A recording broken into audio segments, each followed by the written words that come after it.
नमस्कार, स्वागत है आपका हमारे आचार्य जागेंद्र मिश्रा चैनल में। पितृपक्ष अमावस्या में दो सब्जी मत खाना, पितृ हो जाएंगे नाराज। दोस्तों, अश्विनी मास की अमावस्या को सर्वपितृ अमावस्या के नाम से जाना जाता है। अश्विनी अमावस्या पितृपक्ष का आखिरी दिन होता है।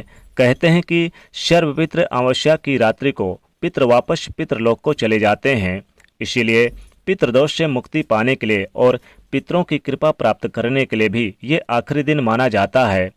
अश्विनी अमावस्या के दिन पितरों के लिए श्राद्ध, पिंडदान, तर्पण, ब्राह्मण भोज आदि करना श्रेष्ठ होता है। इससे पितृदोष दूर होता है, घर परिवार में सुख शांति रहती है। इस दिन पवित्र नदी में स्नान कर दान करने से पुण्य की प्राप्ति होती है। इस दिन गरीब व जरूरतमंद व्यक्ति को दान अवश्य ही देना चाहिए और यह दान पितरों के नाम से देना चाहिए। ऐसा करने से पितृ प्रसन्न होकर अपना पूर्ण आशीर्वाद देते हैं।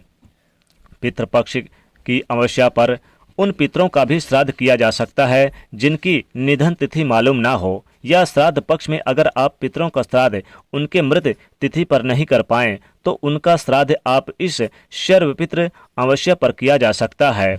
सर्वपितृ अमावस्या पर सभी पितरों का श्राद्ध एक साथ किया जाता है, इसीलिए इसे सर्वपितृ अमावस्या कहा जाता है।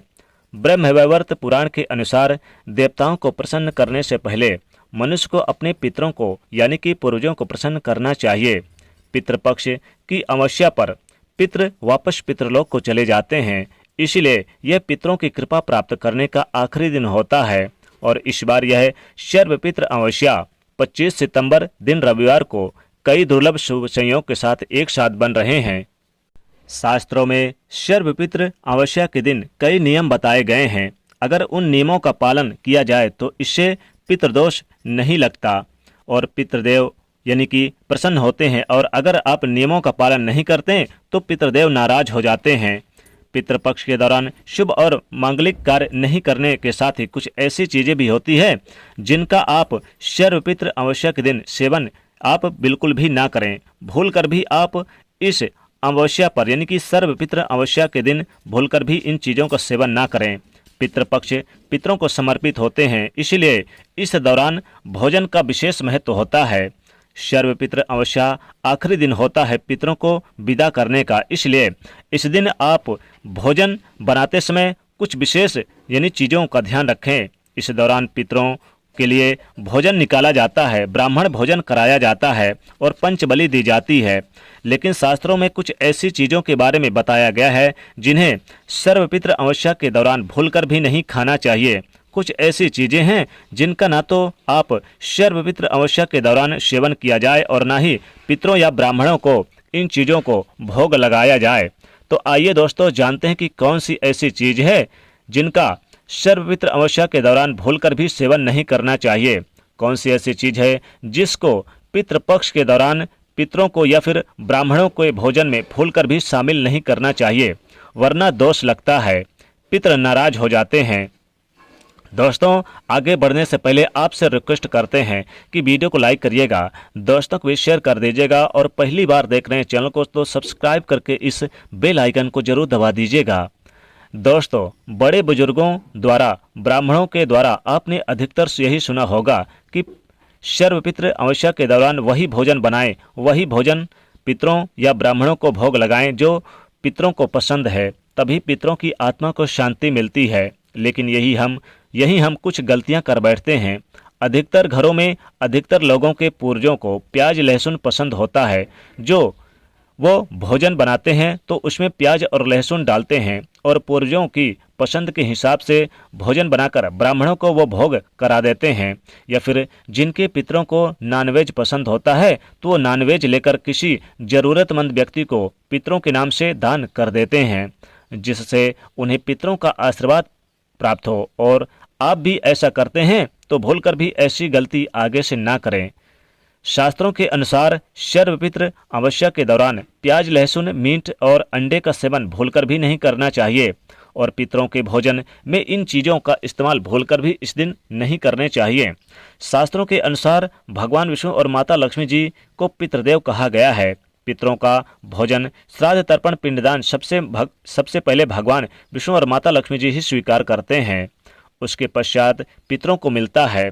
और भगवान विष्णु और माता लक्ष्मी जी के पूजन में प्याज, लहसुन, मीट, अंडे का इस्तेमाल करना वर्जित बताया गया है। अगर आप पितरों के भोजन में मीट, अंडा, प्याज, लहसुन इन चीज़ों का इस्तेमाल करते हैं तो भगवान विष्णु, माँ लक्ष्मी जी उसे स्वीकार नहीं करेंगे। और जब पितृदेव स्वीकार नहीं करेंगे तो हमारे पितर भी उन्हें भोजन को स्वीकार नहीं करेंगे। इसलिए इस बात का हमेशा ध्यान रखें। श्राद्ध पक्ष के दौरान यानी कि सर्वपितृ अमावस्या के दिन पितरों के निमित्त जो भोजन बनाए, ब्राह्मणों को जो भोजन कराने के लिए जो भोजन बनाए वो बिना प्याज, लहसुन और मीट, अंडे का बनाए। ना ही पितरों के नाम का ऐसा भोजन आप किसी जरूरतमंद व्यक्ति को दान दें। पितृपक्ष के दौरान यानी कि सर्व पितृपक्ष के दौरान पितरों को जो भोजन बनाए वो बिना प्याज, लहसुन और मीट, अंडे के होना चाहिए। और ध्यान रखें, पितृपक्ष के दौरान आप भी प्याज, लहसुन और मीट, अंडे का इस्तेमाल भूलकर भी ना करें। शराब का सेवन भी ना करें। सर्वपितृ अमावस्या के दौरान वासी भोजन ना करें। और पितृपक्ष के दौरान ना तो बासी भोजन कराना है और ना ही किसी को आपको देना है और ना ही स्वयं करना है। कोई ज़रूरतमंद व्यक्ति आपके द्वार पर आ जाए तो उसे भी इस अमावस्या पर भोजन दें, और लेकिन बासी भोजन ना दें। शास्त्रों में बताया गया है कि सर्वपितृ अमावस्या के दौरान पितृ किसी भी रूप में द्वार पर आ जाते हैं, क्योंकि ये आखिरी दिन होता है पितरों का। और अगर ऐसे में आप पितरों को बासी भोजन दे देंगे तो इससे आपका जो पूरा 16 दिन का जो मेहनत है, परिश्रम है, वो बेकार चला जाएगा और आपको पितृदोष लगेगा। इसलिए इस बात का विशेष ध्यान रखें कि सर्वपितृ अमावस्या के दिन बासी भोजन आप स्वयं ना करें और ना ही किसी को दें। सर्वपितृ अमावस्या के दिन चने का सेवन भी वर्जित बताया गया है। यहाँ तक कि चने के सत्तू भी नहीं खाए जाते। चने के बेसन का इस्तेमाल कर सकते हैं, बेसन से सब्जी बना सकते हैं, लेकिन काले चने और भुने चने का सेवन इस सर्वपितृ अमावस्या के दौरान ना करें। पितृपक्ष के दौरान चने के सत्तू के अलावा और भी किसी प्रकार के सत्तू जैसे सेवन नहीं करने चाहिए। दोस्तों, सर्वपितृ अमावस्या के दिन पितरों का भोजन बनाते समय भोजन में चावल, दाल व रोटी ना बनाएं। पितरों के लिए सदैव पक्का भोजन जैसे कि पूड़ी, कचौड़ी, पराठे इत्यादि बनाएं और दही बड़े वगैरह बना सकते हैं और खीर वगैरह बना सकते हैं। पितरों के भोजन में कच्ची चीज़ें चावल, दाल और रोटी नहीं बनाई जाती है। आप स्वयं भोजन में चावल, दाल, रोटी का सेवन कर सकते हैं, लेकिन जब पितरों को इस दिन सर्वपितृ अमावस्या के दिन भोजन बनाएं, ब्राह्मणों को जो भोजन कराएं, तो उसमें आप चावल, दाल और रोटी ना बनाएं, बल्कि पितरों को जो भोजन बनाया जाएगा उसमें आप यानी कि मूंग और उड़द की दाल की कचौड़ी बड़े बनाकर, दही बड़े बनाकर आप खिला सकते हैं, लेकिन दाल ना बनाएं। दाल में पितृपक्ष के दौरान आप मसूर की दाल का सेवन बिल्कुल ना करें। शास्त्रों में इसे वर्जित बताया गया है। मसूर की दाल के अलावा सर्वपितृ अमावस्या के दौरान काले नमक, काले जीरे का सेवन नहीं करना चाहिए और ना ही ब्राह्मण भोजन में इन चीज़ों को शामिल करना चाहिए। सर्वपितृ अमावस्या में मूली, लौकी, खीरा और सरसों का साग ना तो खाया जाता और ना ही खिलाया जाता। श्राद्ध पक्ष में इन चीज़ों को खाना और खिलाना दोनों ही वर्जित बताया गया है। सर्वपितृ अमावस्या के दौरान पितरों के भोजन में नींबू नहीं डाला जाता। आप स्वयं नींबू का सेवन कर सकते हैं, लेकिन पितरों के भोजन में, ब्राह्मणों के भोजन में नींबू ना डालें। सर्वपितृ अमावस्या के दौरान कई तांत्रिक क्रियाएं भी की जाती है, इसलिए इस दौरान दूध, दही या फिर जैसे सफ़ेद चीज़ें, खाद्य पदार्थें दूसरे घर की आप यानी सेवन ना करें, लेकिन आप गाय के दूध का सेवन कर सकते हैं। जैसे कि भैंस वगैरह के दूध का सेवन ना करें। गाय के दूध मिल जाए तो वो अच्छा रहेगा, उत्तम रहेगा, लेकिन दूसरे के घर की मिठाई, बर्फी इत्यादि का सेवन नहीं करना चाहिए। सर्वपितृ अमावस्या के दौरान जो तुरंत गाय बछड़े को जन्म देती है उसका आप दूध का सेवन ना करें, यानी कम से कम 10 दिन के बाद हो जाए तब करें। ऐसी गाय के दूध का सेवन आप करें जो 10 दिन के बाद जन्मी हो बच्चे को। इस दिन ब्राह्मण को खीर बनाकर खिलाएं। खीर बनाने का विशेष महत्व बताया गया है, इसलिए आप सर्वपितृ अमावस्या के दौरान दूध से बनी खीर बनाकर उसका भोग लगाकर प्रसाद के रूप में उसे आप स्वयं ग्रहण कर सकते हैं। पहले आप ब्राह्मणों को भोजन कराएं तो खीर खिलाएं। यानी आपको पितृपक्ष के दौरान कढ़ी बनाना और खाना भी वर्जित है। इस बात का विशेष रूप से ध्यान रखें। पितृपक्ष में कुम्हड़ा की सब्जी का सेवन भी ना करें। दोस्तों, ध्यान रखें, आपको सर्वपितृ अमावस्या के दौरान कुम्हड़ा और जो पत्ते वाली गोभी होती है उसका बिल्कुल भी सेवन ना करें।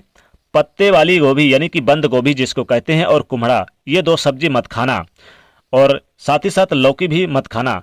जो भी भोजन बनाएं उस भोजन में आप तिल अवश्य डालें। पितृपक्ष में जो पितरों को भोजन बनाएं, ब्राह्मणों को जो भोजन कराएं, किसी जरूरतमंद व्यक्ति को पितरों के नाम से भोजन कराएं, उसमें थोड़े से काले तिल जरूर आपको डाल देने हैं। शास्त्रों के अनुसार जिस भोजन में काले तिल होते हैं वो भोजन पितृ पक्ष के, यानी कि जो हमारे पितृ जब ग्रहण करते हैं तो उससे काले तिल होने चाहिए, और उससे क्या होता है कि भूत पिशाच ग्रहण करते हैं।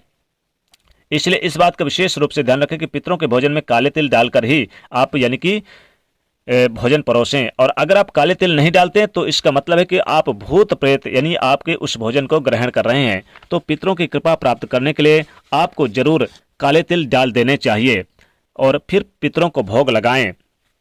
दोस्तों, इस दिन आप विशेष तौर पर काले तिल का दान भी करें और अपने पितरों की कृपा प्राप्त करने के लिए, पितरों का आशीर्वाद प्राप्त करने के लिए आप यानी कि ओम पितृदेवाय नमः इस मंत्र का जाप करें।